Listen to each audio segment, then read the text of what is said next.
good afternoon, or good morning, depending on where you are joining us from today. If you can hear my voice, then you're on to your favorite premium program, The Advantage. This is the November edition. My name is Adebola Ajimotokon. I'd like us to start with a short prayer. Shall we pray? Our dear Heavenly Father, we thank you so much for November 2024 edition of The Advantage. Thank you for all who have joined us here today. Thank you for all who would still join. We ask, oh God, that you take absolute control. Let us all be blessed abundantly in Jesus' mighty name. Amen. I'd like to welcome every one of us once again to The Advantage.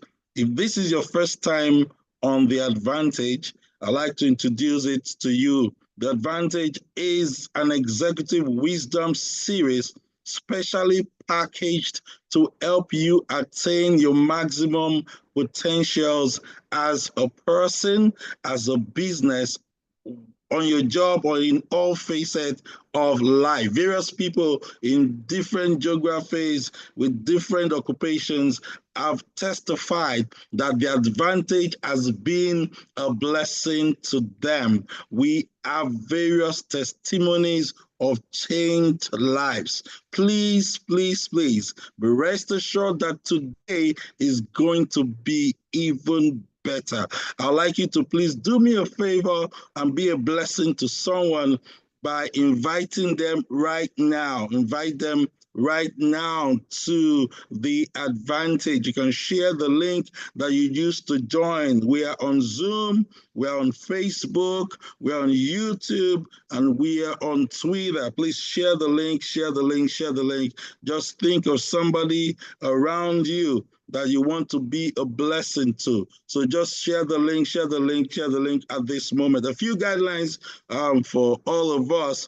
Please, as the event is ongoing, keep your microphones on mute during the broadcast so that will not distract the speaker and other participants. Please drop your comments, questions, messages, anyone in the chat box of any of the platform that you are joining us from. We would go to all the platforms, we'll bring your questions together, and we'll let the speaker respond to them. Once again, please let's invite somebody.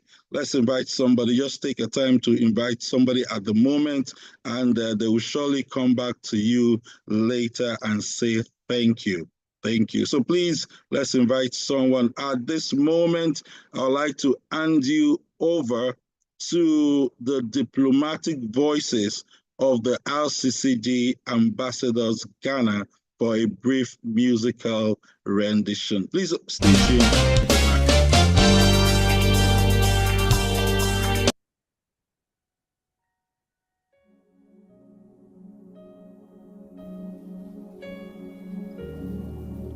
Yes, Lord, you are Yahweh, Yahweh. Oh, you are Yahweh, you are Yahweh, Yahweh. Yeah.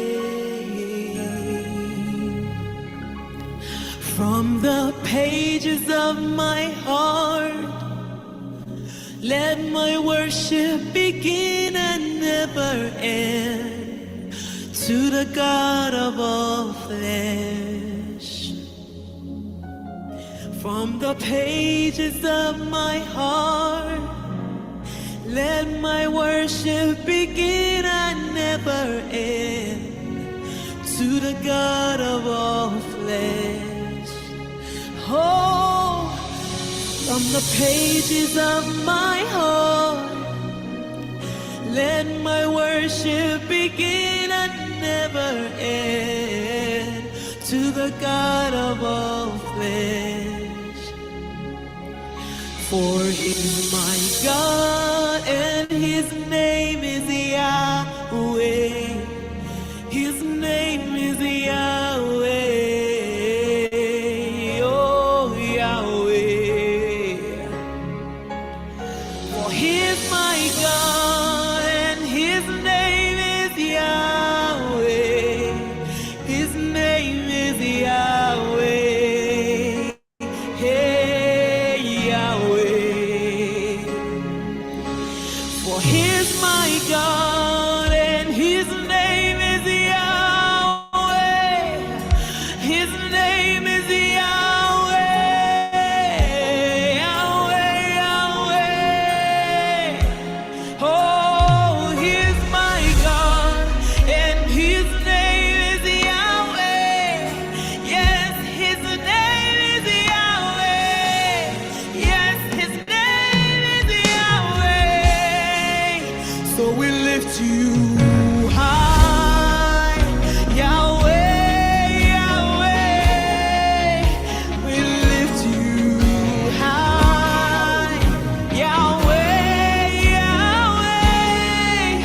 We lift you high, Yahweh, Yahweh. We lift you high, Yahweh, Yahweh. We lift you high, Yahweh, Yahweh. We lift you high, Yahweh, Yahweh. Be glorified, Yahweh, Yahweh. We lift you high, Yahweh, Yahweh. For you alone deserve my worship. You alone deserve my praise. You alone deserve the honor. So we lift you high, Yahweh, Yahweh. We lift you high, Yahweh, Yahweh. We lift you high, Yahweh, Yahweh. We lift you, we lift you, we lift you high. We lift you high, Yahweh, Yahweh. We lift you high, Yahweh, Yahweh. We lift you high, Yahweh, Yahweh. We lift you high, Yahweh, Yahweh.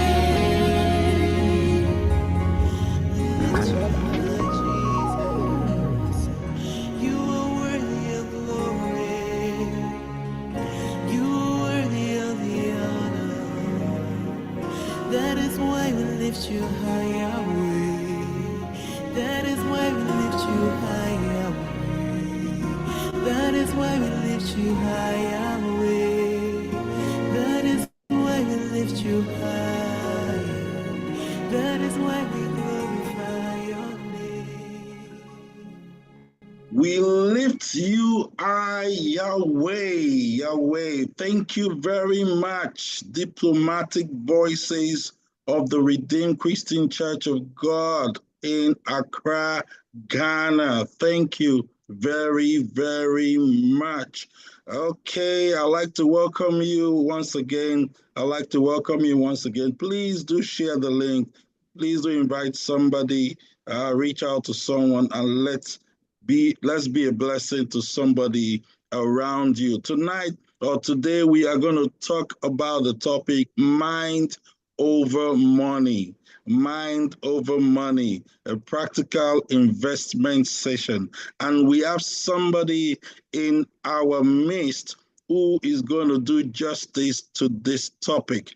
Our speaker for tonight is a graduate of mathematics from Kwame Nkrumah University. He also has an MBA from the University of Ghana. Some of his licenses and certifications include International Securities and Investments from the Chartered Institute of Securities and Investments, the CISI, Wealth Investment Management, also from the CISI, then Legal and Regulatory Framework and Supervision from Ghana Investment and Securities Institute.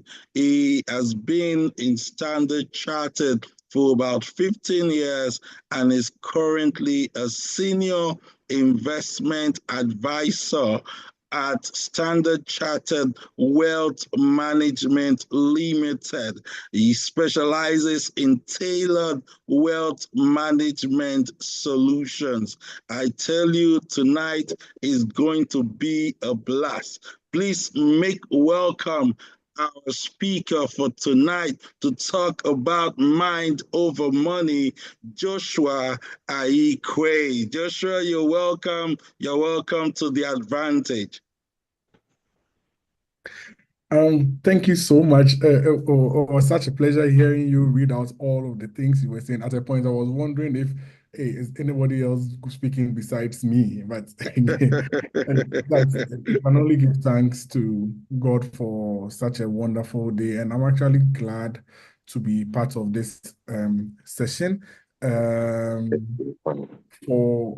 For now, sorry, I'm having a little bit of challenge with my network connectivity, so I'm afraid if I enable video, it probably may delay, but when it improves, I certainly would share my video before the program is over.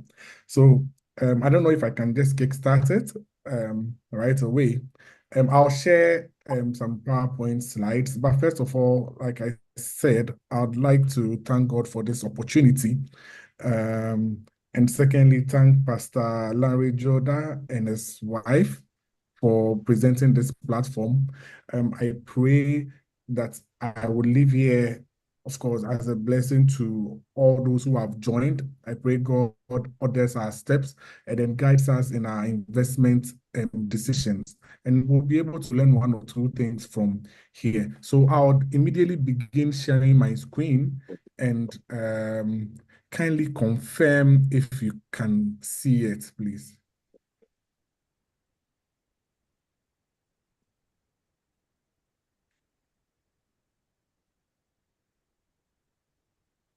Okay, so we can see a screen now. Okay. Great. So today's topic is actually a very interesting one, and I'll try and make it as practical as I possibly can and do it within time. So I have my clock staring at me. I'll leave time for some interactive session if need be, but we can always revisit this topic if we see it as very valuable. And the whole point is to unlock mindsets and then tools for smarter investing. So I had a presentation early on, and it was during Nestle's well-being session. And they thought it wise to include financial well-being in there, which is very true, right? And I shared there that typically the most healthy days in my life is during payday or salary, because at that point, nothing bothers me, right? Because I'm getting money. When you have money, it brings you some peace of mind that you probably could not find anywhere else. So first of all, I'll just like us to, okay, so my slide is responding slowly. I don't know if it's changed at your end. Yes. Yes, it is. Why this seminar? Okay. And the title is I found the title really interesting, Mind Over Money. And it's 100% true, because there's this very famous saying that 90% of our investing decision is mainly about our mindset. And it's only 10% that is attributed to a skill, 90%. So you really do not need any investment skill or anything. Once you've been able to train your mindset to stick to the course, you are able to make some very rational investment decisions, right? And when you have a positive mindset, not just even investing, I think we can further extrapolate it to other sectors or other things that we do. It helps build confidence and consistency in whatever decision that you plan on doing. Okay, it helps you make very good decisions quickly, and you remain disciplined and stay the course. With investing, you have certain timelines, time horizons that you are working with, and it takes extreme discipline to stay the course and not be swayed by the noise we'll be discussing surely. Investment also involves certain risk, and you need this positive mindset that I'm talking about to be able to help you prevent becoming too emotionally attached to your investment decisions. There are instances where we make investment based on emotions. Sometimes we may be right and call it instinct, and other times we could be wrong. Usually with investment, you want to be as objective as you possibly can. And having a positive mindset helps you to be open-minded about the different strategies that are possible, the different opportunities that are available for you to grow your wealth. So basically, the agenda for this seminar is just going to work mainly on our mindset. We'll learn a few investment fundamentals and then some practical tips along the line to be able to navigate the investment environment. Okay, so if we talk about mindset, there's this we call psychology of money. Okay, how we perceive money. And there are certain biases that usually come up when we are talking about the psychology of money. The first one, which I'll mention, is loss aversion, which I find really, really interesting. And what loss aversion generally means is the pain we feel when we lose one cedi. Sorry, I probably would use cedi more. I know we have other viewers in Nigeria and other countries, but cedi is mainly, or probably I'll just use dollar since that's even universal. So the pain we feel when we lose $100 bill is far more intense than what the excitement or the pleasure we gain when we receive a gift of $100. It's normal, right? If you should receive $100 bill now, you would be excited. And if we're measuring it and putting it on the scale, you probably would be hovering around 7, 8, if possible. But if you lose $100 bill, that pain is way more intense than gaining the $100 bill. In fact, if you lost the $100 bill and by through some random good act, you receive a gift of $100 bill, it's expected that you should be okay because then you've been restored to your previous level. But you realize that there is still that pain of that loss, which just goes to support the fact that there is this loss aversion. We do not want to lose something that we own, right? Something that is ours and is in our pockets. We do not want to lose that. And this loss aversion impacts on our decisions when we want to make investments. It really affects the decision that we take. People would often avoid certain investments because of the perceived risk that are in there. Meanwhile, in actual sense, it could be one of the very best investment options that are available out there because the returns far outweighs the risk. A classical example is when we talk about stocks, and I'll go into that. I'm just mentioning this just to give you an idea. And a classical example is stocks. Of course, Here in Ghana, most people have gotten their fingers burned by buying shares and stocks of some companies that have gone bust, and then all of a sudden, these shares they hold are worthless. And so, when you try to convince such an individual that amongst all the various investment asset classes that we have, stocks have turned out to be the best over the medium to long term, it becomes quite difficult explaining such principle to someone when it is generally the truth. So typically, how you would want to avoid this loss aversion is to focus on long-term goals, and we'll look at how to set up goals to focus on long-term goals and historical performance of any investment that you decide to take. That way, the little volatilities that would occur along the line, and when I say volatility, what I mean is the up and downs that you would see in terms of performance will not sway your decision. You will not panic at the losses that you may see on your investment portfolio, and focus on the long-term goal. That way, you are able to overcome this loss aversion bias that you may feel. Another way is also to try and mitigate losses, put in structures that would help mitigate these losses. And one way is to diversify. We all know the old adage that says we do not put all our eggs in one basket. So when you diversify and spread your investments across board, the fear of losing all your investments is usually reduced drastically. And it's true in the investing world that diversification is one of the key ways of taking out some risk. There are some risks that can be diverse. We call them diversifiable risk. And I'll try as much as possible not to be using investment terms.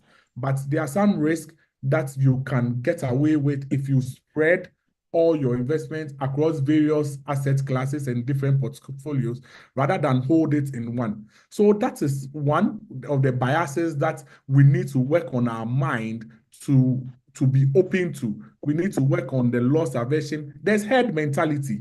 Of course, herd mentality, just like the word herd, like if we observe our cattle, there's a leader in front and everybody else is following, right? And that is where the term herd mentality stems from, where we are inclined to follow the crowd. It could be it could be right or wrong, but once we assume everybody is doing it, there's this tendency of going with the flow, because again, you do not want to be the odd one standing out who may be losing out. I mean, sometimes without our own intelligence, and ask ourselves, am I saying I'm the smartest one in the room, and so I know what is right when everybody is going wrong? It may be that, yes, you may be the smartest one in the room. And that is why sometimes with in investing, we try as much as possible to reduce the impact of herd mentality. Okay, there's a chance that one common example, people are investing heavily in cryptocurrency now because it's doing extremely well. There are people who hold cryptocurrencies and do not even know what it is. All they know is Bitcoin is good, so they are buying it, not knowing where it's gotten to, what is happening to the price, what the underlying assets are, what is moving it upwards. All we know is good, without paying attention to the key risk factors in there. Just like how people flock into buying gold because everybody knows gold is doing well. Yes, it has its pros and cons, but you need to understand what it is that you are getting yourself into. And if the head is right, there is nothing wrong following it. But first of all, just know exactly what you are getting yourself into, and take some informed decision. And one way of overcoming the negative effect of herd mentality is to conduct independent research. Find out, what is this Bitcoin everybody is talking about? What is this investment mutual fund everybody is talking about? What is trading currencies that everybody is talking about? That way you are able to take some informed decision, and you may not even understand all of these terminologies, all of these themes, right? So the other way you can actually deal with reducing the impact of herd mentality is to consult some financial advisors, right? Like myself or any other person that you know who is in the field and would be able to guide you. One final bias that I would like to discuss is overconfidence, right? We may underplay the effect of overconfidence, but it impacts our decisions, not just even in investments, strongly, right? And the pyramid schemes that we hear being funded around, it's usually placed on this particular biases. Of course, you go in with $10 because you are okay with losing $10, and they promise you, let's say, 30% over a month. So you go with your $10, they pay you your $13 at the end of the month. You go with the $13, the following month, they pay you $16. All of a sudden, you are very confident in the scheme. You try to be measured by going in with monies that you think you can lose. And before you realize, instead of keeping your $10 or walking away with whatever profit, your mind tells you that, you know what, let's put all our $100,000 in this investment. It's paying 30%. You put it there, and before you realize, that scheme goes bust, and then you've lost your monies. Okay, so overconfidence is simply the belief that you have some exceptional knowledge, you've gained some superior skill that is often leading you to make these excessive gains that you are making. It could be through sheer luck, and it could be just by grace that you probably may have been able to make some of the returns that you have, but it is never a healthy investment strategy, and you need to work on your mind. You need to have a mind shift when it comes to this with investing and check overconfidence, because it can impact your decision making. Overconfident investors will typically underestimate the risk. We all see this is not a sustainable investment. This company cannot keep generating 30%, 50% returns on a month-on-month basis. Yet, because we feel we've gotten some knowledge, we've gotten some skill, and we feel superior to what rationally everybody would do, we'll end up underestimating the risk, overestimate the returns that are going to come out, and then begin speculating. Okay, I'm going to do it for the next 6 months. I would have made this amount of money, and then I walk away with it. It's one last thing I would like you to check, and there are practical ways you can overcome overconfidence, and one of it is to stay humble about financial knowledge. Trust you me, we are in the field and we still learn new things day in, day out. Investment is such a dynamic world. One moment, a company is performing and churning out good results. The next moment is gone bust. We keep learning every single time. I don't know if you remember this company. There was this company when I was in university, we were using to run our assignments, check. So you put your question there, and there are a group of scholars who would answer those questions, give you the explanation and all. It was a multi-million-dollar company. Then AI comes in. There's ChatGPT. Now you are throwing questions at ChatGPT, and it is answering, and it is very, very interactive. You don't have to wait like what you had to do with Check. And all of a sudden, Check is gone bust.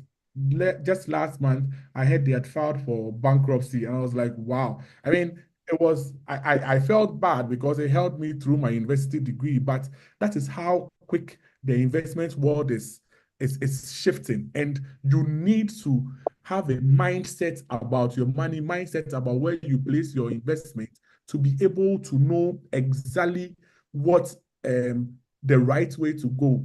And these are biases that you need to work on. There are certain key principles too with investing, right? Like delayed gratification. So what do I mean by delayed gratification? Of course, why would I defer buying an iPhone 16 Pro Max now and then put money down for my mortgage, or put money down for my child's education? It can be really difficult, especially when you are the one using the techno in the class or amongst your friends, and everybody is using the latest gadget, driving the fancy cars, living in the plush apartment or renting the very plush apartment, when you are putting monies down to own a property, it takes a lot of discipline to be able to stay humble and stay true to the cause. And you need to put in effort to remain humble.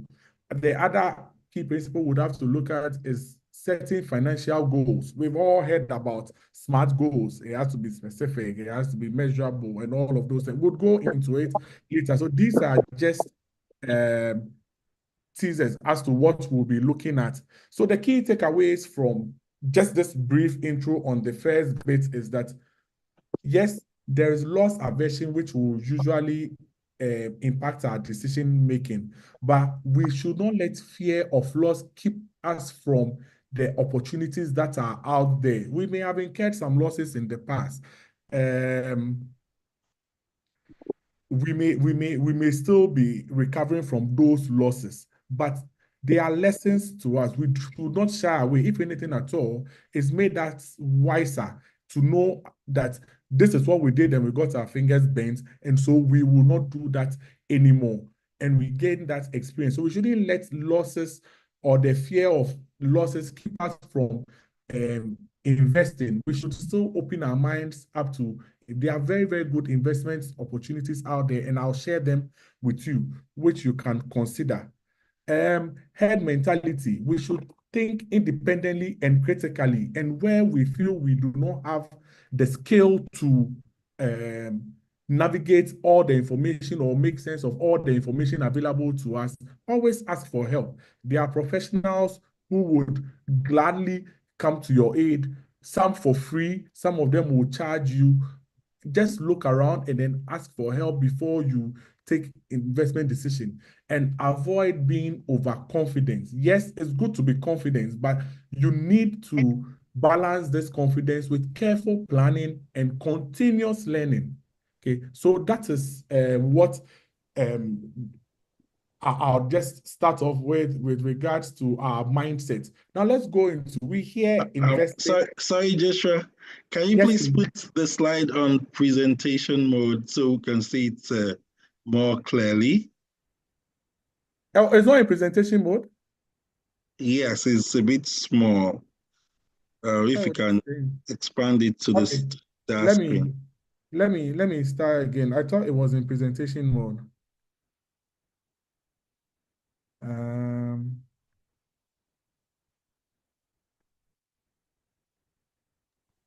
Yes, this is much better. Thank you. Okay. Oh, so you weren't seeing the previous one? Sorry. We were seeing, but it was a bit small. Okay, great. Thank so you. This is much better, right? Yes, please. Okay.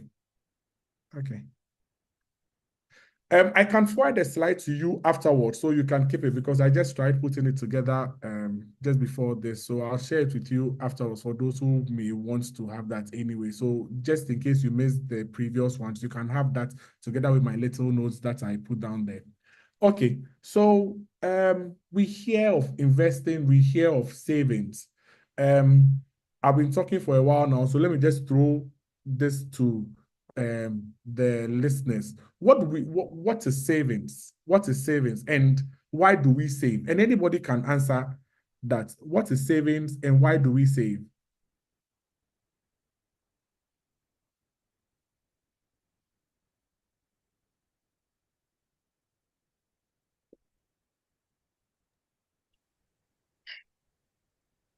I mean, there's no right or wrong answer, so. So we advise everyone to put the comment on the chat. Joshua, Okay. if you don't mind. Yeah. Okay, that's fine. So I can see the chat. Exactly. Thank you. Okay, so I see we save for raining days. Okay, that's right. Okay, that's good. Thank you. We save to accrue funds for big projects. Yes. So the whole point of saving is to put monies together, right? For some rainy days, like the audience are saying. Of course, we say for future use. So a typical thing that happens in Ghanaian families, and I believe it's in most African family, is we get our own. We don't get a very fancy looking piggy bank like what I'm showing on the slide, but we get our own tin. So we look for the Milo tin, and then we slit the top. We try to glue the lid together, and then we drop coins in there. Right? Occasionally, you go and shake it just to give you an idea how much you have. And then during Christmas, you open it so you can buy those toy guns, or if it's a new pair of sandals you want to wear to showcase to your friends, it's there. So growing up, we all knew we had to put money down to attain or to achieve some assets that we wanted to get in future. And it is good. Nobody is saying savings is bad. But I'll share with you a story. One of my nephews, he wanted a bicycle, right? So I went out with him. We went to check the price of the bicycle. It was 1,000 cedis, right? And so he purposed in his heart that, okay, he was going to save. Of course, he wasn't earning enough. So I was going to always top up whatever he had. But the whole idea was to teach him the essence of saving, and then teach him a hard lesson too about some investment things we sometimes forget. So he managed to save money. Of course, on a monthly basis, he was putting in about 50 cedis every month, right? So come the end of the year, he had 600 cedis, and as I promised, I was going to match whatever it is. We got to the bicycle shop. The bicycle is still there, the same bicycle, the same color, but it is not sold for 1,000 cedis anymore. What has happened? It's now selling for 1,300 cedis. So we checked it the same time the previous year, the same bicycle. Well, it could be that the person had a lot of stock, but the same colored bicycle as far as my nephew was concerned. Why is it now 1,003 when he knew he was saving for 1,000? All of a sudden, it dawned on him that, you know what, he needs to do an extra savings of 300 cedis, which was going to take him close to 6 months. Of course, I topped up and then got him the bicycle. But the key concept of this simple explanation is, one, there is something that we call inflation that wipes away the value of our savings. So we can save, and we feel we've made some substantial windfall. We managed to put monies together to form to grow to some amount, and then we realize that that money has lost value. If I've been able to get my cousin the bicycle, my nephew the bicycle, when we checked it out the first time, I would have bought it for 1,000 cedis and saved myself the 300 cedis. But due to the principle of inflation, the price of the bicycle had increased. And because the monies were saved in a piggy bank, in what we call a susu box, we weren't protected against inflation. And so he saved 1,000 cedis, but that 1,000 cedis cannot do what it could have done a year ago. And that is one downside of savings. Of course, saving is not a bad thing. Of course, if you didn't have any savings at all, then you would have needed even 1,003 to buy it. Savings is not a bad thing, but there's one, I don't want to call it an evil thing, that affects it. And you can, all of a sudden, your savings doesn't make sense anymore. It's not able to meet that need. So in financial planning, we usually cater for inflation. And that was a lesson to him and even to myself, right? That, you know what, I was better off to have told him to be investing this money as little as it may be in any investment that would be giving him some interest that would be a little higher than inflation. And we'll go into that surely. The other bit is that there is, in our part of the world where we find ourselves, there's another thing that affects our savings and even affects our investing, even though we've not talked about investing yet, which is depreciation of our local currency, right? So in Ghana, 3 years ago, all you needed for $1, if I let's not even go 3 years ago, January, if you had $10,000, it was equivalent to 120,000 cedis, because $1 was 12. Now, if you have $10,000 or you need $10,000, you need 160,000.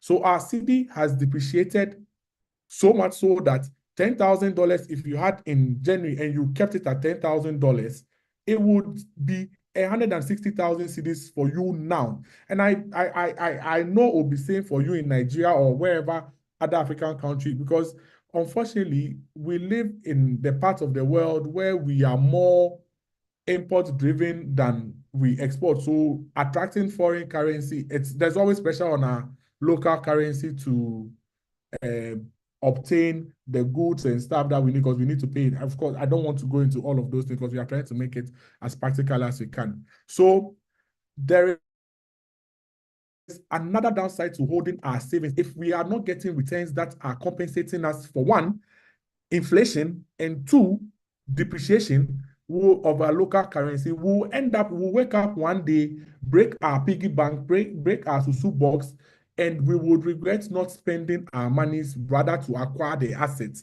So when you are investing, you need to factor in the negative effect of inflation and depreciation of your local currency. And we will look at investment options that are able to take advantage and insulate you against all of these things that I'm talking about.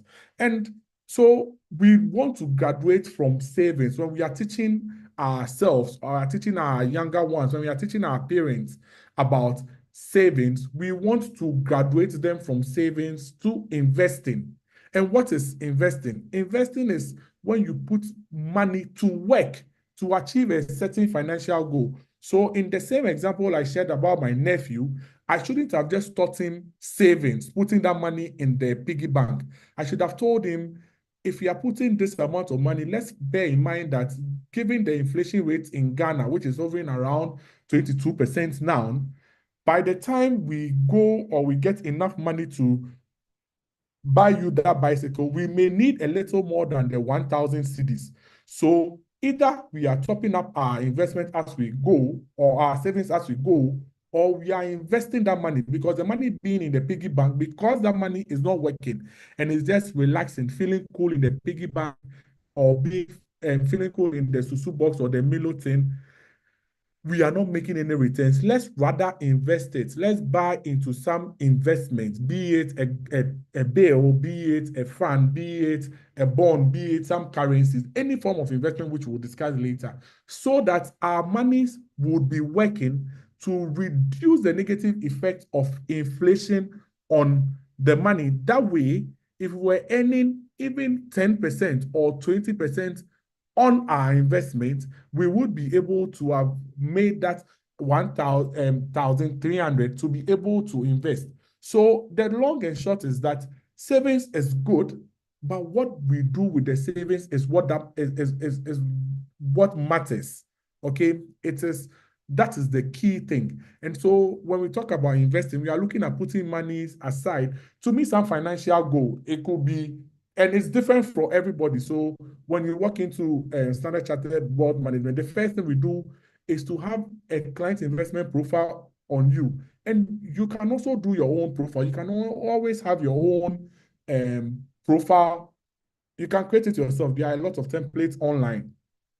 Depending on the stage of life that you are in and what you need. Others need today is home ownership, right? Others is to acquire the first car. Others is to land the first job. Others is to pay their children's school fees. Others is to pay their hospital bills. So our needs today differ from person to person, and it also differs from our needs tomorrow. Because yes, when we get the house, the next thing is we need to be able to maintain the house, right? So we need to be paying our utilities, be mowing the lawn around us, be painting it regularly, there are other things that come with meeting the needs today. And so you don't just plan for today, you plan for tomorrow.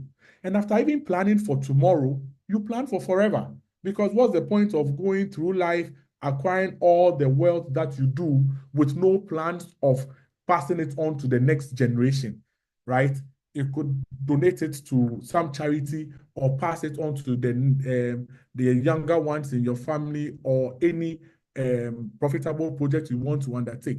So there are three main things you do when you are doing what we call your financial planning to guide your investing, and you break it down to your needs today. So you need to have an investment that is generating you income to meet the needs today. You need to have an investment that is going to mature tomorrow and when I mean tomorrow, I don't mean just tomorrow, but in some future, to meet your world's university education, your retirement home, your car you want to buy and all. And then you need to also have some investment plan to meet your self-actualization stage, where you are now passing on your wealth to the next generation, teaching them the same principles you are learning now, so they may also benefit from that. So I just did this quick chart to give you an idea. If you had $1,000 in 2014 and you were spending it, of course, you would have spent it and then enjoyed the utility of whatever it is that you bought. Of course, if you bought an iPhone in 2014, it probably would have been the iPhone 4. Now, then it was the ish, everybody wanted that, but I'm sure now if I wanted to give you an iPhone 4, you wouldn't want it, and so it's actually lost value. So if you spend money, you'll be on the flat red line. And sorry for my choice of colors. I just chose colors which are very close to each other. So the flat line you can see at the bottom, which is the red one, is if you spend your money, that's the spending, no growth. You spent it, you've enjoyed the utility, it's done. Of course, there isn't much you can do. It may have some residual value. If you have your money in savings, right? And typically, if you are looking at dollar savings will be giving you an average of 0.5%, right? Your $1,000 would have grown over the years just marginally to about 1,001 or 1,002. But if you had invested in, and I picked one, the S&P 500, and we'll talk about that later, right? Your $1,000 would be worth 3,300 now. And this is just to give you an idea of the difference between investing, spending, and then savings. Savings is just a little above spending. And in some instances, you are better off even spending your money than leaving your money in a savings account because of the negative effects of inflation, like I told you. If it is a bicycle and you had bought 1,000 and you put the money in your account and you're getting 0.5 on it, come the end of the 1 year, you would probably not be able to have gotten enough interest to buy that bicycle. So it wouldn't even make sense for you to spend, right? And that's why I need you all on the call, or we need to have a mind shift from savings to investing. And that is just what this slide here goes to tell you. So the practical tip, and I'll be dropping practical tips along the line, and I'll pause if there are any questions. Here is, you want to delay the self-gratification of the temptation that comes with owning the flashiest car, owning the biggest phone, living in the biggest house if it is not owned by you. And even sometimes if you can afford a 10-bedroom house, let's face it, if you are old, you even have 10 children, most of them will get married and leave the house. They may not even want to live in the area where you have your 10-bedroom house. Then all of a sudden you are in your 60s or 70s and you are left with a 10-bedroom house to cater for, and it can be a drain on your finances. So you need self-control. Get focused on the long-term benefits over the short-term desires. You buy the nicest car, and now when you are going out, all your friends want to sit in your car. They park their car, save on their mileage, save on their fuel, and they sit in your car because your car is the nicest, and you drive them to it. Meanwhile, they probably would have their monies in some savings. You are using the nicest phone, which is able to take the best pictures, and all of a sudden you go to a party and everybody turns you into a photographer. They ask you to take pictures of them and send it to them, which is not the purpose for which you wanted that phone, right? So you need to check yourself, and then always remember the compounding benefits of investment. So we have in investment, we have what we call compound interest. That is interest on interest. So if you start early, the amount compounds over time, such that over the period, you may have much more returns than if you start later. And that is what compounding benefits here talks about, greater rewards over time. And I mentioned that with when we are setting financial goals, we should make them SMART, right? So we talk about the SMART, we hear it a lot. Specific, measurable, achievable, relevant, time-bound. Sorry about the typo. there, right? You make it time bound, so you know exactly what it is. You do not earn $5,000 a month and decide that you are saving $4,000 because Joshua mentioned to you that investment is good, so you go and put $4,000 without necessarily having properly set a goal. Maybe that 4,000 may not even meet the need you want, that financial goal, and it may even not be realistic. It may not be really achievable because you have other expenses to meet, right? It's like when we go and bury a loved one at the cemetery. You come out of the cemetery and you are like the most chaste person. Anybody wrongs you and then you just let it go because you are coming from where eventually all of us will end, and that solemn reflection makes you humble for a short period of time. It's the same thing that usually happens when we go through this financial literacy program. Immediately, you sit there without planning properly, and then you say you are earning $5,000 and you're putting aside $4,000. Meanwhile, $1,000 is not enough to sustain your living expenses, and you will not be able to achieve whatever goal that you want to do. If it is a house, you want to have $20,000 as down payment over the next 2 years, you need to plan how much do you need to put down today. Bear in mind inflation and depreciation of the currency, like I mentioned, maybe 20,000 today, but you need to plan that when you are ready, it may be 24,000. So you need to adjust the amount that you want to invest, and that is where the smart financial goal setting comes in, and it helps you a lot. I'll pause here briefly and ask if there are any questions before I move to the next one, and I'll try and make it snappy. I think I have some few minutes remaining. I don't see any questions in the.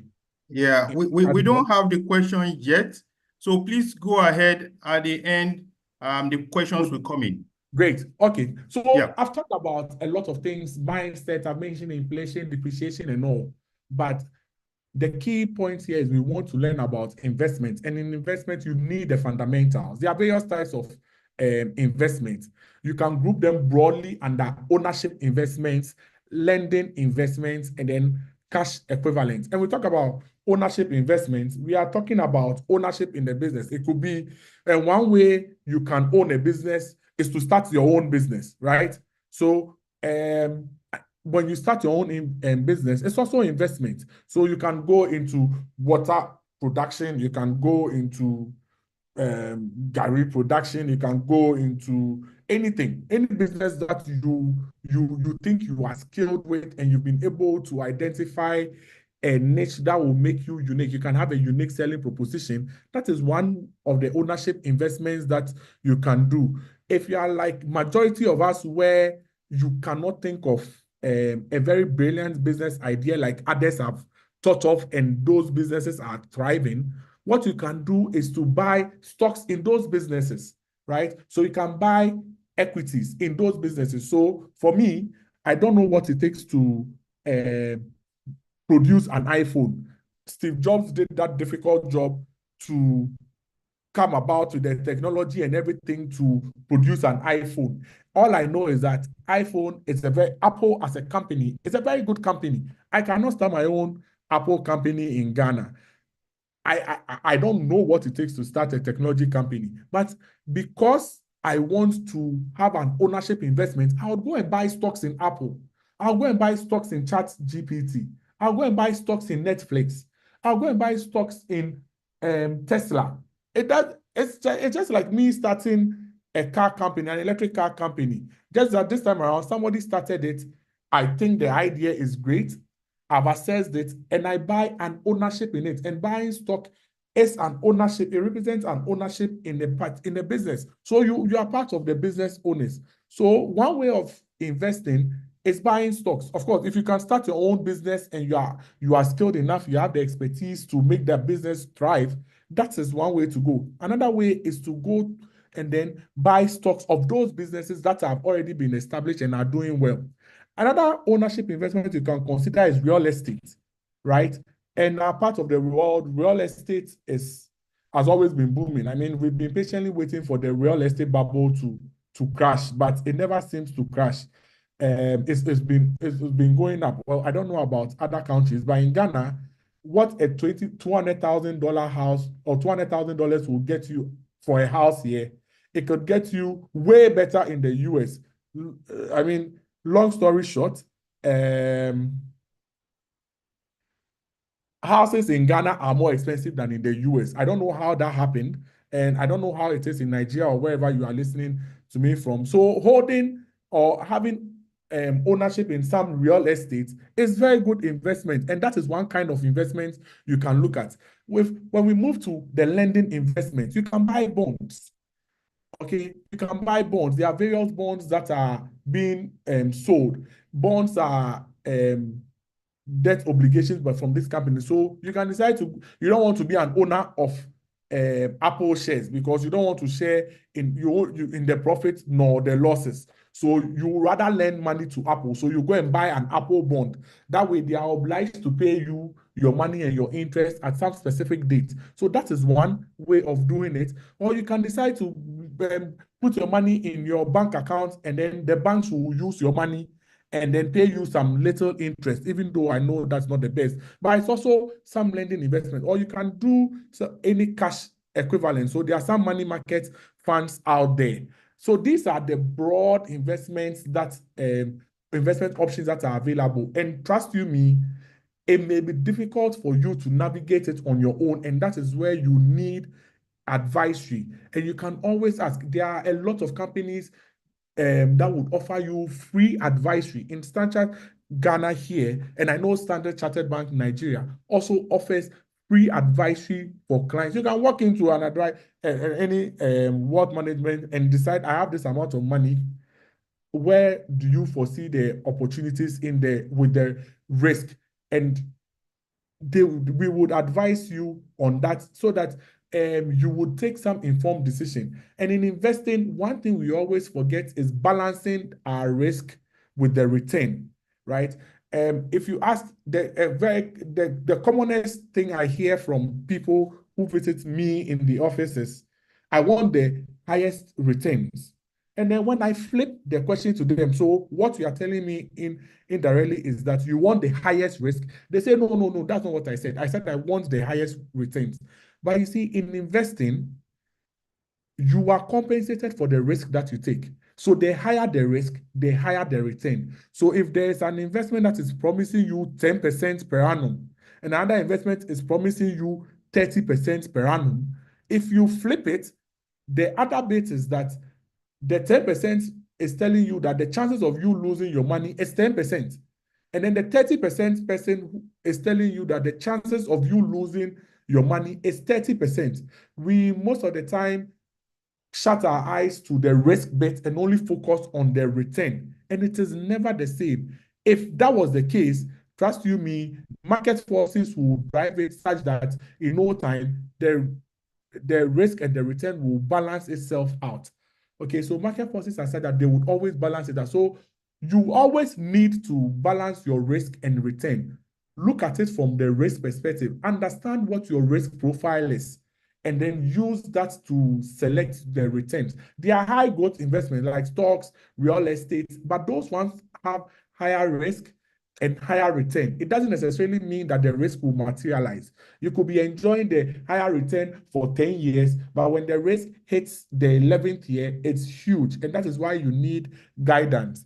Lending investments like the bonds and the certificates of deposit will give you lower risk, steady return. So you know yourself, you factor in your age. If you are a young person, you have a long time to wait it out. If you are an elderly person, you do not have the luxury of time to risk. If it is all your entire life savings, you do not want to put it too much in a very risky asset. You want the safety first.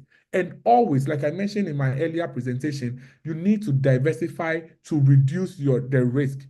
Yes, we know people are putting monies in gold. Yes, we know people are putting monies in individual shares. Yes, we know people are buying all sorts of investments, but diversify. Do not put all your eggs in one basket. Risk is everywhere. You even deciding that you do not want to invest is a risk. You deciding that you want to keep the money under your bed is a risk. You deciding you want to put your money in Netflix shares is a risk. So risk is everywhere. You cannot do away with risk. What you want to do is try and mitigate it as much as possible, bring it to the lowest point. And most of the time, our biases feed our risk, right? There are quite a number of people that are afraid of flying, right? If you put somebody, and even me myself talking about it, I'm actually scared. I'm never comfortable till I land and get out of the plane. Yet I'm comfortably seated in the driver's side of my car and driving. When statistics, objectively, the chances of me dying in a car accident is substantially way higher than me dying in a plane crash. Yet I'm afraid of sitting in a plane. And you cannot blame me, right? And neither can you blame yourself, because yes, accidents happen over, I mean, we hear about it all the time. These days, it's not even news when we hear of a car accident and one person is dead. And usually the severity is not a big deal, right? And again, we feel we have some control. If you are behind the steering wheel, we know that we'll drive carefully and we will not be involved in an accident. So we are comfortable, unlike when we are sitting in the plane and we may not even see the pilot. These days, I think they do well in standing at the front to welcome you. But typically, you may not even see the pilot, and then you are just trusting that you'll be in a plane. And when there's a plane crash, we are talking about 200 people dying, 300 people dying, and it is news all over the world. So yes, when it happens, it's massive.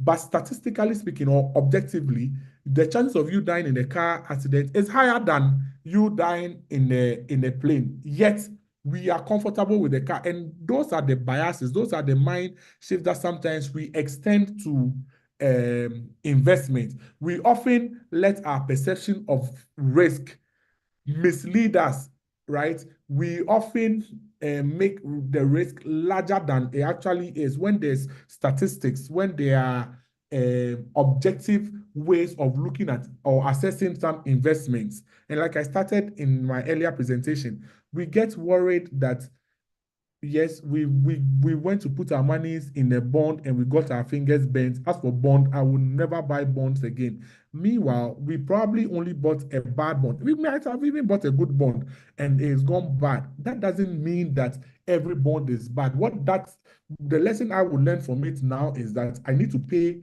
particular attention when I'm selecting my bonds now, seek advice, and know what is actually behind the company that is borrowing money from. And of course, you can't do all of that. That is why I would always suggest that you seek expert advice. There are types of investment risk. There's market risk, right? Where you buy an investment and all of a sudden the value dips because the market doesn't think it's favorable anymore. In Ghana, we used to have this business which was like space to space, right? So it was more of these vendors that would you go and then pay and then make a call.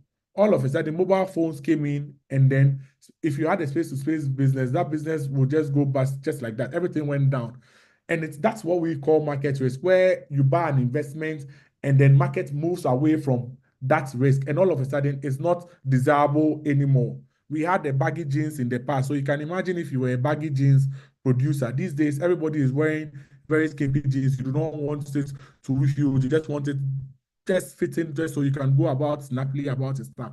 And so if you had a baggy jeans business, that would have lost market value and may not be worth anything. Like the check example, like I told you, like Google is beginning to realize now that all of a sudden their search engine, Google, which has been fetching them so much money, they are getting their pie eaten by ChatGPT, because day in, day out, people are using ChatGPT more than they use Google search, right? So a lot of things are changing, and that is what market risk poses, where something may be desirable today, the next moment is not desirable, and you need to be abreast with it.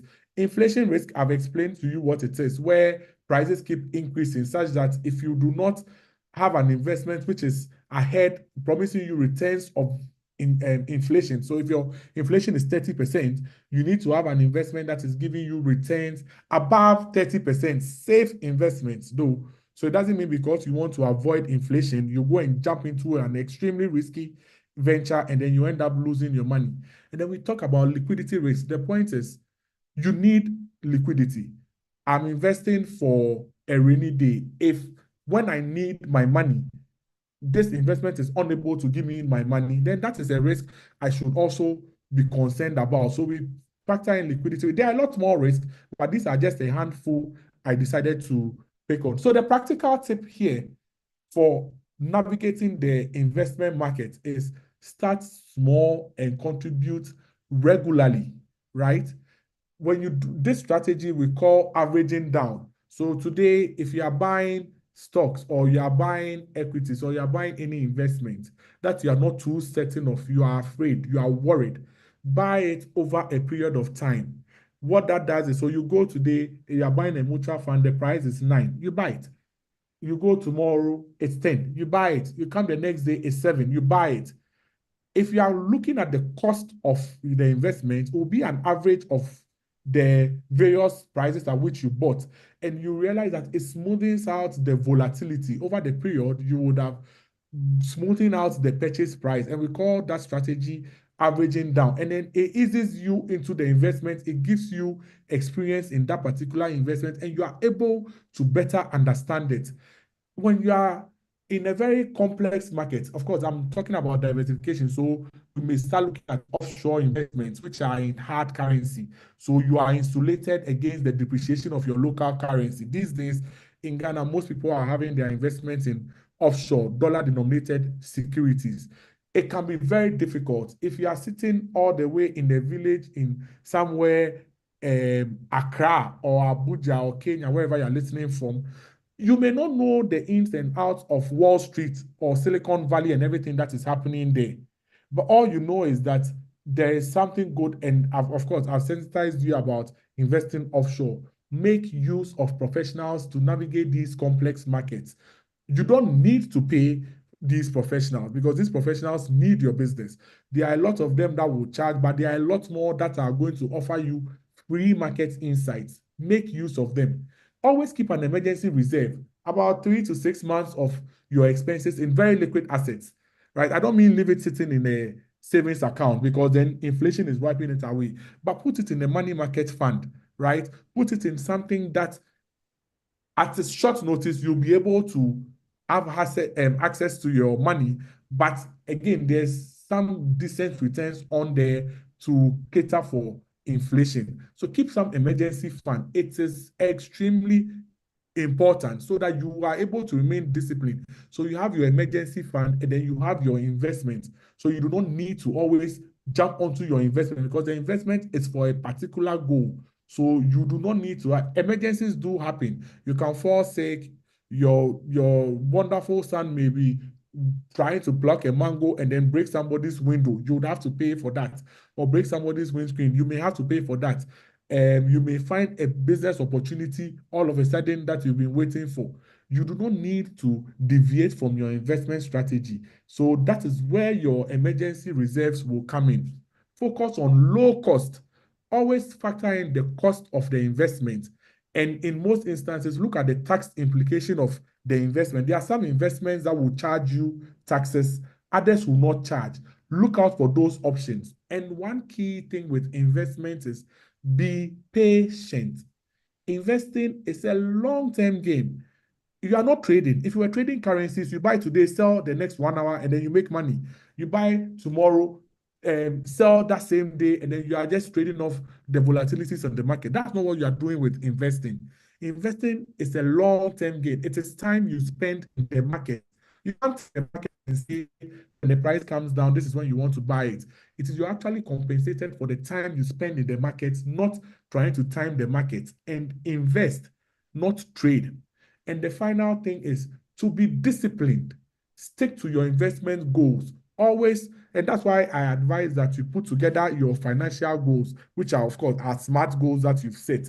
And occasionally look at those goals and see how your investment strategy is guiding you to meet those particular goals. If you feel there's a deviation, immediately you correct it. If you need advice on how to correct the deviations, you can always seek it. If you need to do adjustments to meet those goals, you can always do that. be disciplined, and then learn. It is your money. Don't leave it to chance. If your money is in a technology fund, read a little about technology funds. Just have an idea so that when you are watching the news and you hear Apple is gone bust, you know how it will affect you indirectly. There are instances where people sit behind the news, they hear the GDP of Ghana has slowed down. Ghana has defaulted on its debt obligations, yet they do not understand how it affects their monies. They wake up one day, go to the market, and then they start complaining that I bought yam for 10 cedis last week, today is 14 cedis. What is happening? And then they are so be disciplined, learn, and then you get to understand some of these things. So I'll try and I mean, this is just the end. I thought we would have time and then make it a bit more interactive. So we could have drafted a financial goal and then we'll create a hypothetical portfolio.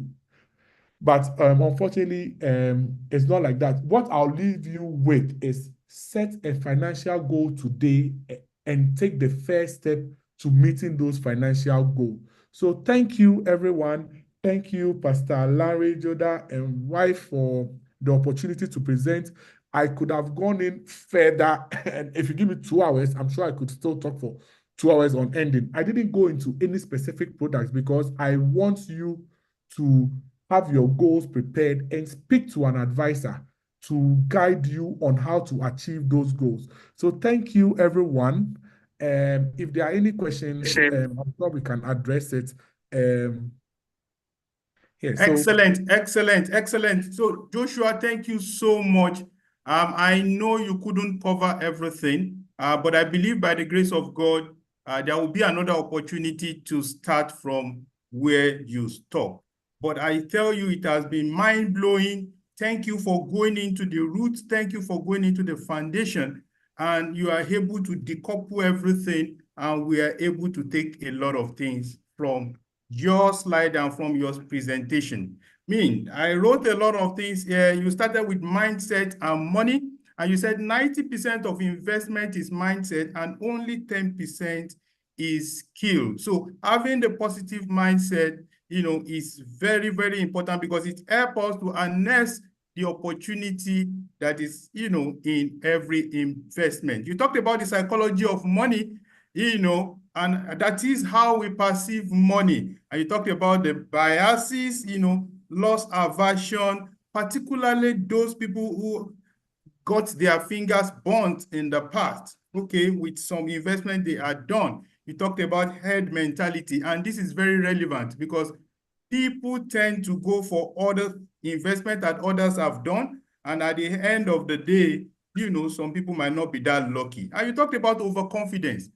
This has really ruined a lot of people because you got 20 or 30%, interest somewhere, then you are putting all your hands, your legs into the whole business, and the whole thing got shut up, and a lot of people goes even into depression and all of that. And how do we manage, those things? You talked about how to overcome, loss aversion, focusing on long-term goal, diversifying, your investment. In terms of herd mentality, talked about conducting independent research and also consulting financial advisors. You talked about overconfidence, staying humble and consistently, also setting realistic expectation. So many things to talk about here. But again, let me just start with a question because there are a lot of questions out there for you to tackle. And I will start with the, with the loss aversion. People used to think that the most secured investment is with the government, right? And we all remembered what happened with the recent one with Ghana government, where people, staked into the government bond, and at the end of the day, they lost it, a huge sum of money. Now, what are those regulations you think, people can look into to also, guide them in terms of where to invest? Okay, what are those things? Some tips you can give while going into investment decisions in terms of regulation. Okay, so thank you.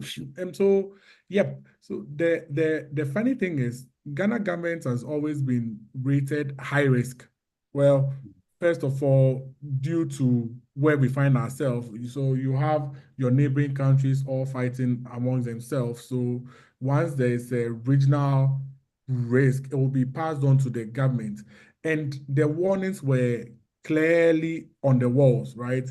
When you are borrowing much more than you can pay, definitely you'll get to a point where it becomes an issue. But of course, to the layman on the streets, which most people are, they wouldn't be privy to this information. And that is why the bit about diversification comes in, because you may not know if all your monies were with Ghana government, then you are stuck in them. The good thing is that, well, they were able to restructure a deal for the local or for the individuals where they were not directly impacted by the restructuring.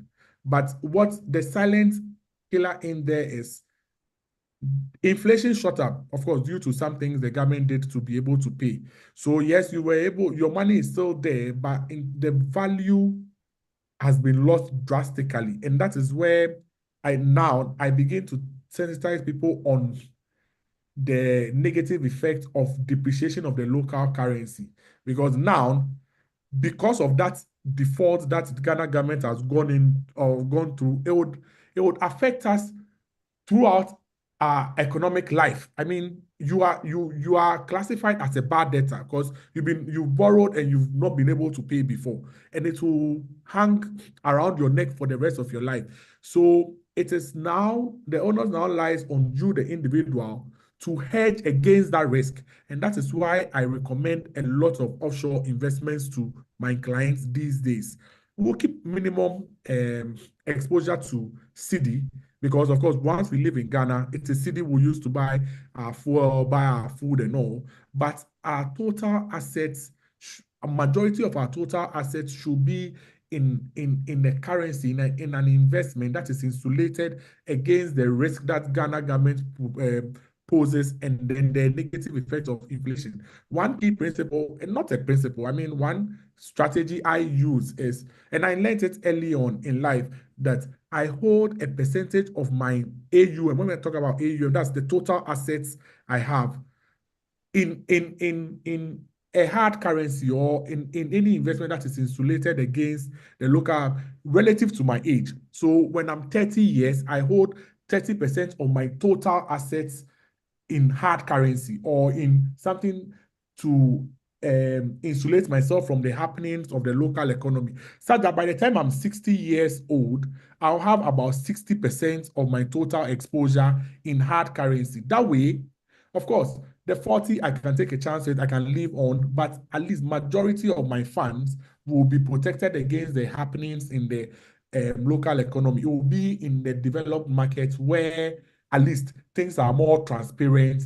Investment decisions are much easier because you know what is there on the market and you can take much more informed decisions. So one is to have diversification, diversify.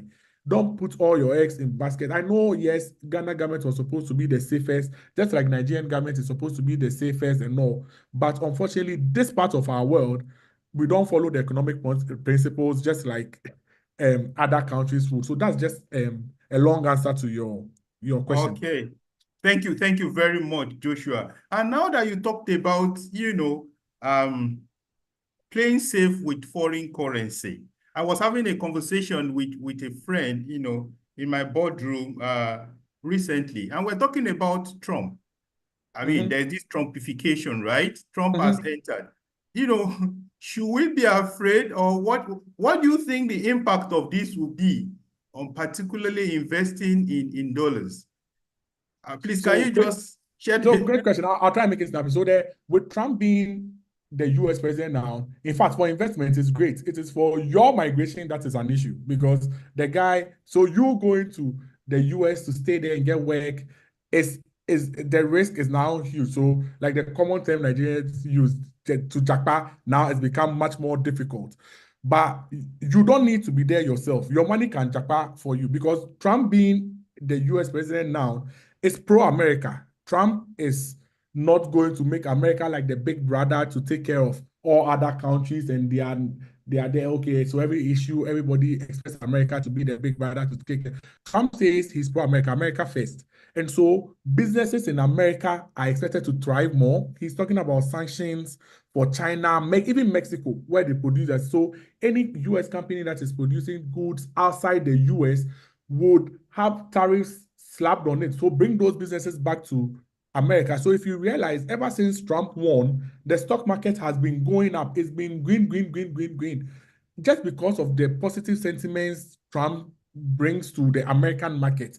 Okay, so if you are looking at the effect of Trump, yes, developing markets and other markets will suffer because, of course, if you had like Apple manufactures most of its phones in China, which is now even moved to India because of the row between US China, it's now being forced to bring majority of it to the US market and rather export than produce in those cheap places. Because if you go and produce in India and it's extremely cheap, when you're bringing it back to sell to the US market where you have majority of your consumers, the tariffs will make it not make sense for you to produce it. So you're better off bringing it in America, get some tax reliefs. And then, so long story short, Trump is good for investments, especially in the US market, in the North America, so US America. There's a live war raging on in Europe, so Europe is not a focus now. You do not want to have your investments there now because it's a bit shaky. Africa, we all know. So those are discussions that we can go into. And that is where investment advisory comes in to just guide you as to, let's focus on the tech sector. Even in India, let's focus on the large cap Indian companies. In China, let's focus on the state-owned enterprise. Like those are the things that we'll do when you meet an investment advisor. Yep. Excellent, excellent. Thank you very much. Now, like I said, lots of questions, out there. Let me take the first one before, we go into other ones. So we have a question from Omoba Deteju. She said, thank you for this, very simplified and enlightening. Doesn't investment also come with its own risk, even though it's better than savings? Yeah.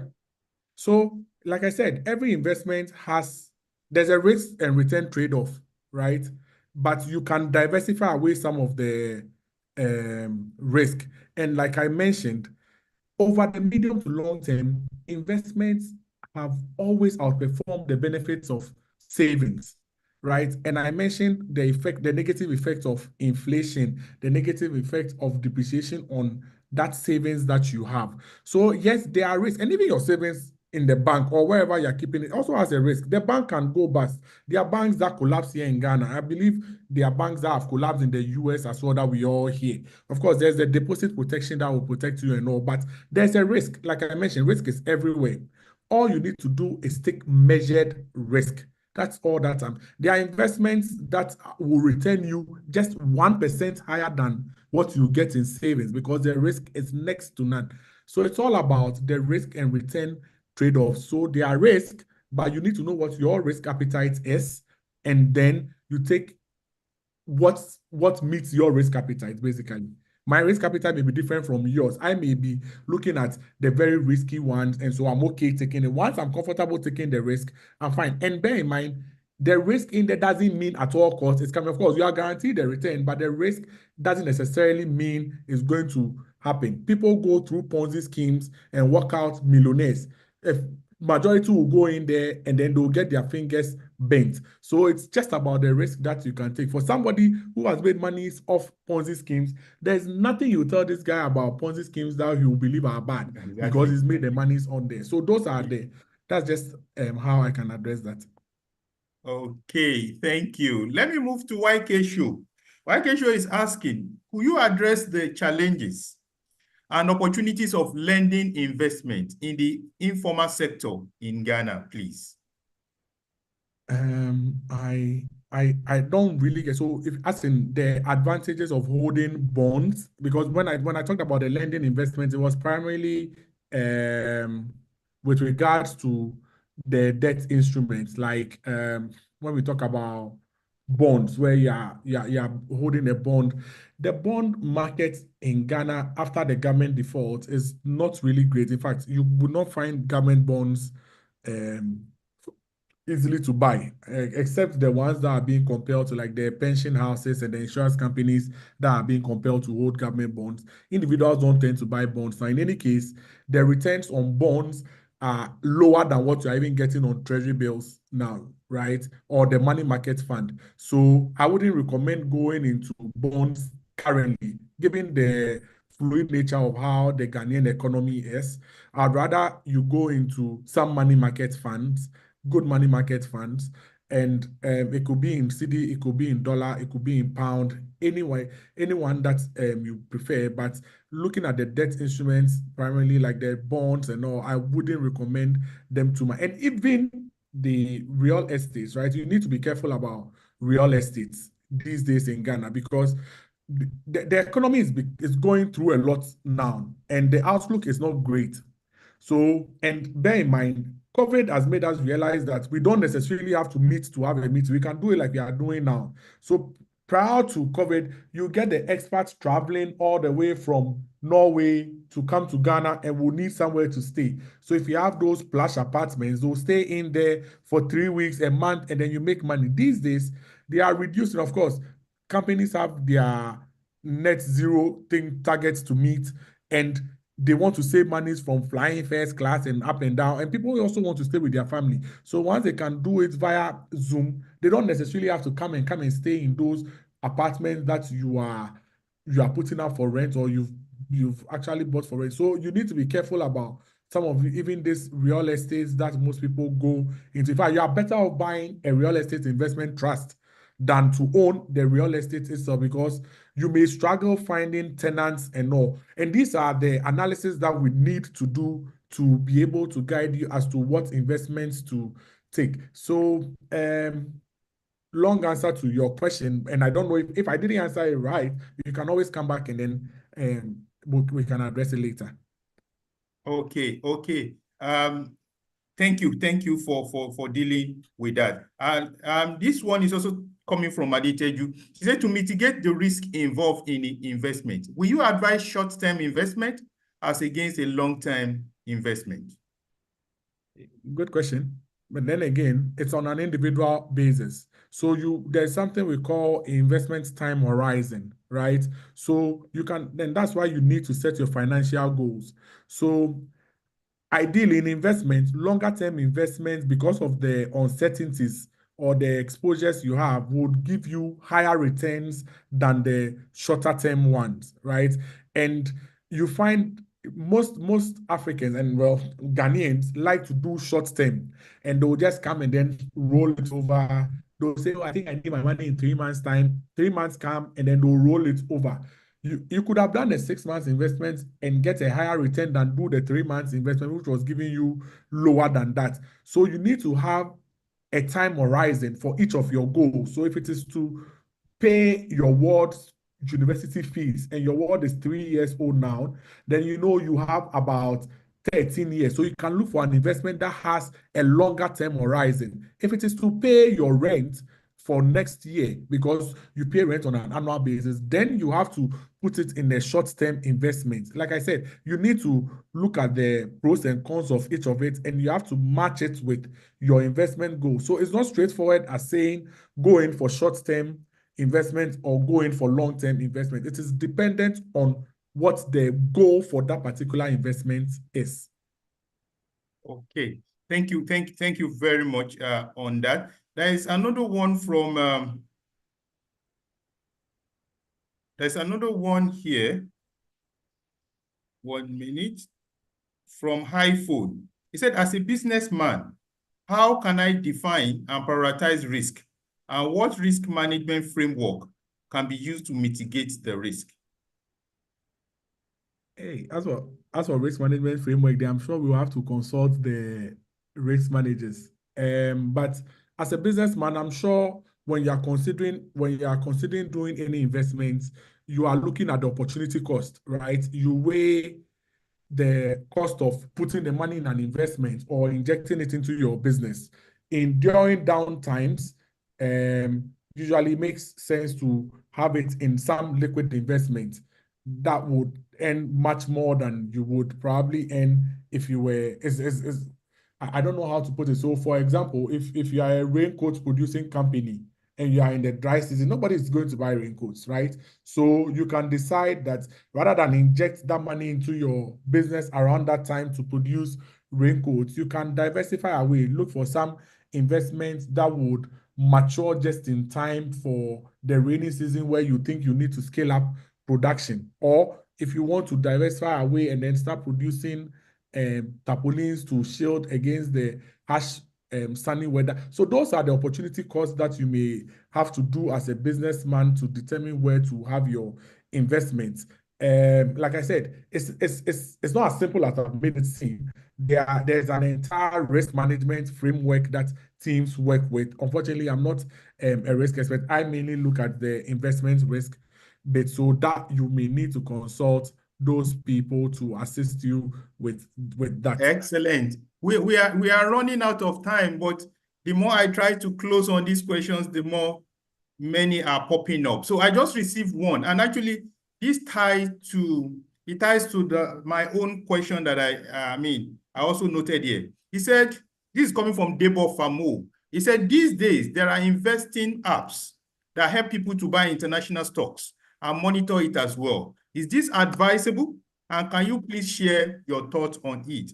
I mean, I saw your graph on the investment versus spending, the S&P 500, excellent. Okay, so how can we key into these international stocks? Great. So, very, very good question. Holding stocks, like I mentioned, represents ownership in the company. So what that means is that when you hold a particular stock, like the app Bamboo and the likes that allow you to purchase some of these stocks, so you are holding one particular company stock. What that means is that depending on how well the company does, when they don't do well or the company goes bust, you are exposed to that stock or that company. When it does well, you do. So what I recommend, instead of holding individual stocks where the returns can be very great, but of course it's very, very volatile too. Like I told you, once the returns are extremely good, it can be extremely bad too on a bad day. You are better off holding a collection of stocks. And I would recommend you going through a mutual fund route, which is already like one mutual fund will hold over 50 stocks. It's being actively managed by a professional. You may not have the expertise to track. It's too much work. Even those who are actively tracking it and it's their core job sometimes miss the mark. So imagine you focusing on your core job and keeping an eye on individual stocks. It can be too messy and the information out there is too much. I'd recommend go through a mutual fund route, buy an ETF, an exchange traded fund, buy a benchmark like the S&P 500 I mentioned, buy a tech fund that would have the NVIDIAs, have all the lots in there. That way, you are the key risk, diversifying the risk you would have if you held only one stock. Now, common thing, everybody is buying NVIDIA stocks and Bitcoin these days. Bitcoin is a different ballgame. We'll talk about Bitcoin later. But NVIDIA failed to meet the highest expectation. So not that they are not changing our results. So they are doing so well. And NVIDIA is the chipset that's powering most of these AI systems. The highest just because they didn't meet the highest, when I talk about the highest expectation, I'm talking about extremely high. They've promised astronomical return, but they didn't meet the highest return, and their stock price went down. They are enjoying some monopoly because they've cracked the code there, but there are other companies. Intel is there, AMD. All it takes is for them to also break that code, and before you realize, if you are stuck in NVIDIA stock and you are not privy to some of this information, money will leave NVIDIA stocks and move to these lowly priced Intel and AMD and all those SMCs, and you'll be holding NVIDIA before you realize all your gains have been wiped. Whereas if it was in a actively managed portfolio or a mutual fund, the fund manager would have noticed all of this, pay attention to all the news that you would miss, and then allocate your funds appropriately. So yes, individual stocks are not bad. They are risky. It's nice when you see it go up, up, up.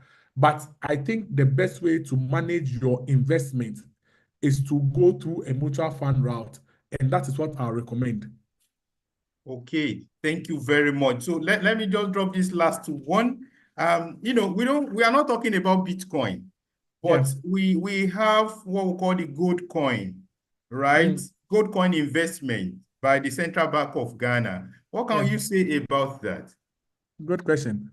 So it's a good opportunity being offered Ghanaians, because now, if you're in Ghana, the only investment you probably have to do, or you can do if you wanted to do any city investment, is to buy treasury bill. There's no other. I mean, most companies have excess liquidity. They are not even willing to do fixed deposits to give you anything, because people are afraid.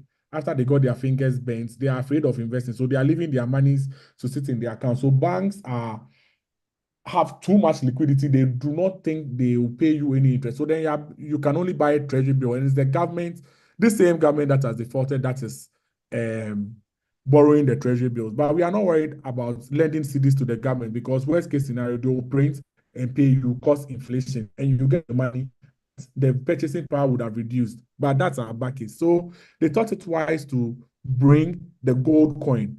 The gold coin has its price pegged against the gold price and it's in dollars, right?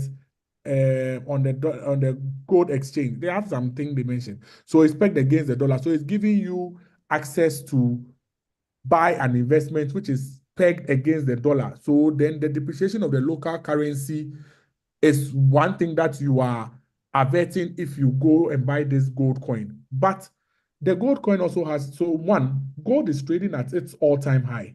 So gold technically as an investment is not mainly for returns. People buy gold during period of instability, like the war and stuff raging on. Now that there's been an escalation, you notice that gold price is at the highest it has ever been globally.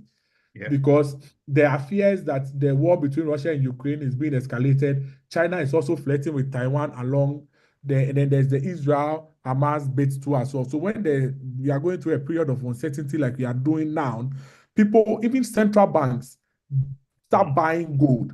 And so they drive the gold prices up. Now you are investing to get returns.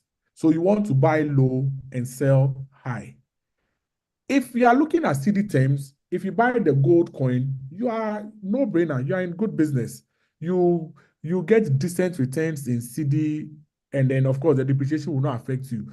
But there are slightly better alternatives out there you can purchase, given the fact that gold prices are at about the highest they've been. And I don't know where they can go to. So they can go up and then maybe you will benefit, but it's going to be marginal, because if you have gold price selling at $2,900 per bar of gold, that's the highest. In the past, it was around 400 until a lot of these uncertainties set in. Another thing is that when you buy the gold coin, are you going to keep it in your room? Because somebody can come in there and pick your gold coin, and that's an expensive thing. So you would have to pay a custodian bank to keep it for you. So that's another cost you need to factor in. Maybe you may need to buy a safe now that you've gone to buy the gold coin to keep the gold in there. And that's another cost that is coming in. So in taking a decision as to buy the gold coin, you should look at all of these incidental costs that comes with it, the potential of gold even rising to make some gains. If you are looking at protecting your family wealth, that is different. But if you are looking for growth, there are other better opportunities besides gold. Gold is a safe haven thing. People invest in that just to navigate volatility and uncertainties in the world. So that is my answer. Again, you can hold it as a diversifier, because that one has no correlation with the traditional asset classes. If there's war anywhere, of course, you'll be happy you have gold under your bed, because it will store its value when the war is over, which it will definitely be over. You can always sell the gold and make money, unlike if you hold any financial assets that may go bad. So that is with gold. And now that you've mentioned gold, people typically would ask about Bitcoin. Bitcoin is different from your typical investment, because there's no underlying asset. Of course, they try to draw similarities with gold and other investments and say it is mined and you cannot fake it and all. But as to what drives Bitcoin, nobody knows. It's purely speculative. So in recent times, in the past, Bitcoin dropped, it got to 70, dropped to $20,000 per Bitcoin. And now as we speak, I think it's hovering close to 100,000. All on the back of the fact that Trump is more receptive. Trump is perceived to be receptive to Bitcoin than the Democrats. And once he's in office, they expect that he'll be more liberal. So there were actually Bitcoin exchanges and companies that financed elections of Republicans. And so now that he's won, there's this bubble everybody's going through and people are enjoying. The fact is that you can wake up tomorrow and Bitcoin will drop. All it takes is Trump making one comment on Bitcoin and everything comes tumbling down because there's no underlying assets. There's nothing. You see, if the value of any particular thing is gold, we know that we can make a gold chain and wear around our neck. So there's a commodity. It has an intrinsic value. Bitcoin does not. It's the same electronic coin which you cannot even hold that has values going up. It's the same way it can come down. And we don't even know the guy who brought about Bitcoin. What if he decides one day he goes to bed and then he turns off the Bitcoin, whatever it is that he did? I mean, it's too speculative for you to keep your investments in there. You can add it to your portfolio and a little part of it to your portfolio because then that will be where you are trying to take risk and time opportunity. When it goes well for you, great. But don't keep majority of investing is about planning to meet a certain goal like we talked about. And you cannot plan with a speculative security. Excellent. Excellent. Excellent. Excellent. In fact, it can't be better than this. So thank you so much. I think at this point, we're going to draw the curtains on this program. Please, we would like to have the slide, to share with all our audience today, or maybe by tomorrow, if you share with us, we are going to share with all our audience. So thank you so much. At this point, I would like to invite our Pastor Kola Ajimoko, to do justice to the thanks, to the vote of thanks. Over to you, sir. Thank you very much. Thank you. We just want to thank our brother, Mr. Joshua. I believe we have all been blessed tonight, no doubt. Knows enough for us to think through, which will help us in our investment decisions. We pray that the Almighty God will bless you and bless the work of your hands in the mighty name of Jesus. On behalf of our Pastor Larry Joda, his wife, Pastor Shane Joda, the entire members of the RCCG ambassadors, and the Advantage family worldwide, we want to say thank you very much. Like you said, it will be good to have a part 2 of this so that we can even learn as promised to oblige. So thank you. And to our audience, or the other, that will help us in our investment decisions. So we want to say a big thank you, because without you on the platform will not exist. My prayer is that you will not live, and every investment decision you take, the Lord will guide you to make profit in Jesus' name. Let us pray. Thank you tonight to bless your holy name. Thank you for the opportunity to come together once again and learn. Oh Lord, the Holy Spirit will lead us even as we take investment decisions, that we will not suffer any loss in the mighty name of Jesus. Your Son, that you bless of his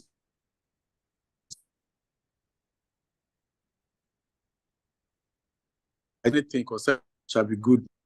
Amen. We thank you for all the participants tonight.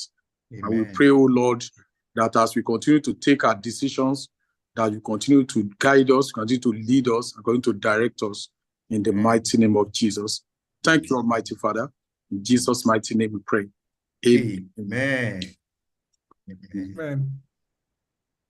Thank you very much, sir. Thank you very much, everyone. See you in January. This will be the last one for the year. Thank you and God bless. Thank you.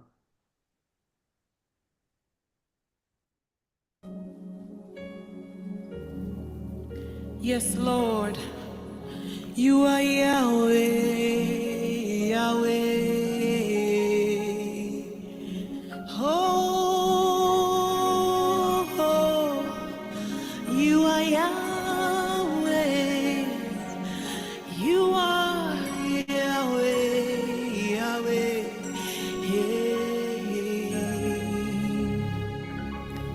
From the pages of my heart, let my worship begin and never end, to the God of all flesh.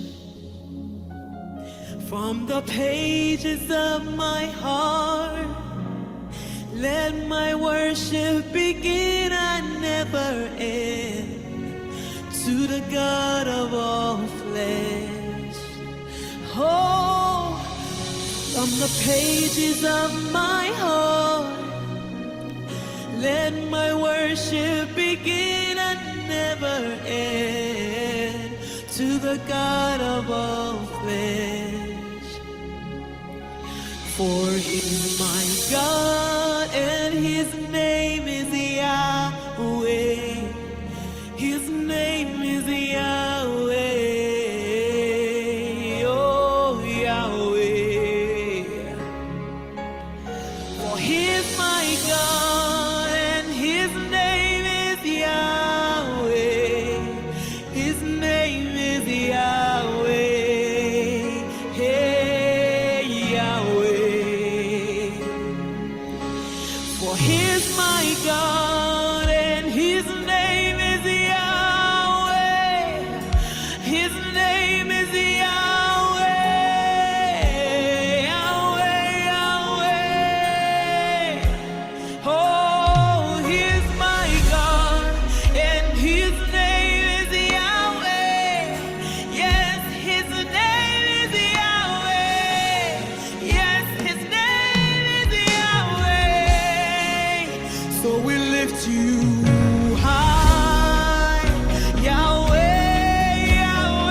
lift you high, Yahweh.